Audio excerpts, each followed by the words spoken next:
Hey, ladies and gentlemen, I'm here today to talk to you a little bit about strategic searching, which is basically how to find exactly what you're looking for when you're doing research online, which can be a little bit trickier than some people might think right off the bat. So to start us off, let's talk about just the major components that we're going to go over. First of all, you're going to check your sources. Then you're going to ask good questions. Following that, you want to go beyond the surface. Then you need to be patient, which is always one of the harder ones. Respect ownership and using your networks. We're going to go in depth about each of these things right now, so let's dive right in. With checking your sources, basically what this is saying is the fact that you want to be critical of everything that you see and read.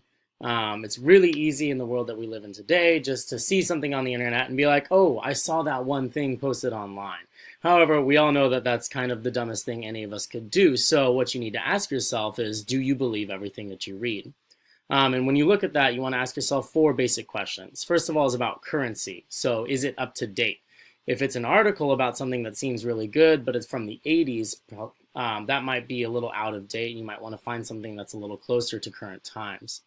Next, you want to ask about security. So does it ask for too much personal info? Sometimes you might end up on a website that seems like it would be a really good source, but it asks you your name and your social security, and that's just information that you don't want to pass out. Next thing you want to move on to is the scope. Is the info in depth? Sometimes things like listicles might be a little too surface, and you need something a little bit deeper to really get at what you're looking at. And lastly, you need to ask yourself, does it come from a trusted expert? So where does the authority come from? If you're looking up something and it comes from a reputable source such as Stanford University or Harvard University or the New York Times, then you know that that's going to be a good source. But if you have Uncle Bob's blog about this and that, then it might be a little less trustworthy. Next, you need to ask good questions. Broad searches lead to broad results. So you need to refine your search as much as possible in order to get the best results that you can. One really good example of this is if you had a project on the assassination of Abraham Lincoln.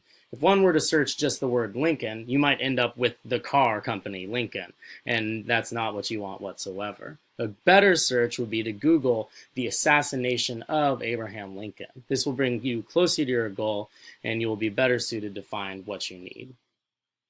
Next, you need to go beyond the surface. And what this means is people like to stop when they find one really good source and be like, I did it, I got all my research done, I don't need to go any further. But the fact of the matter is that good researchers use multiple sources.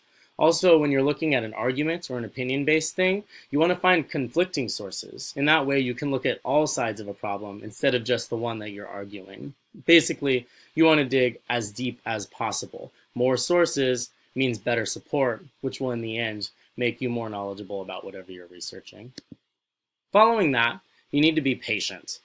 We like to get exactly what we want right away, especially when it comes to the internet. This can be a problem with opinion-based articles and questions. When we're looking into a question such as, who is the best actor to have ever played James Bond, that's not really a Googleable question. It's more of an opinion.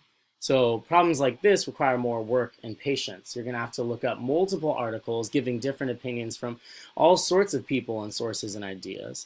Following that, you're going to have to compare and contrast those sources using your own powers of deduction and analysis. And ultimately, you're going to have to determine for yourself what you believe based on your searches. In the end of the day, this is great research because you are patiently combing through each and every source that you find and formulating your own opinions about any given subject.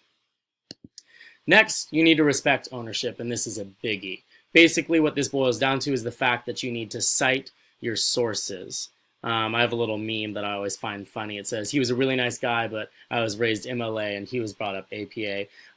It's just funny to me because in college, I was MLA for my English major, and then afterwards, for my post-grad studies, I had to switch to APA, and it was one of the hardest things I ever had to do. But strategic searchers will always pay attention to where they find things, who originally thought of the ideas that they found, and how to properly cite those articles and ideas that they use. In any given context, you're going to have to cite certain things differently. And in order to do that, you need to know how to do that. And in that way, you'll be able to respect the ownership of each and every source that you come across. Lastly, you need to use your networks. Plagiarism, we all know, is bad, but sharing and collaboration is fantastic. One of the really amazing things about the world that we live in today, this 21st century climate, is that we can find so many things at just the click of a button. We have all these networks such as Facebook, Twitter, Blogger, or even Wikipedia. I know a lot of people hate on that, and it's true, you don't necessarily want to use it as a source, but you could use it as a springboard to find different sources that are actually reputable using the steps that we went through beforehand. These are all tools and resources. You just need to make sure to cite your sources and then don't rely solely on others. You want to make sure you use these sources to generate your own opinion about things, whatever it is you're researching, whether it's creating a project for yourself or creating an argumentative essay or any other number of things that you might need to do. So collaboration is one of the best tools that you can do, and there are so many different ways to do that. With that, I will practice what I preach and show you guys my works cited right here. And I hope that this kind of sheds some light on how to do some really good strategic searching using the internet. Thank you so much.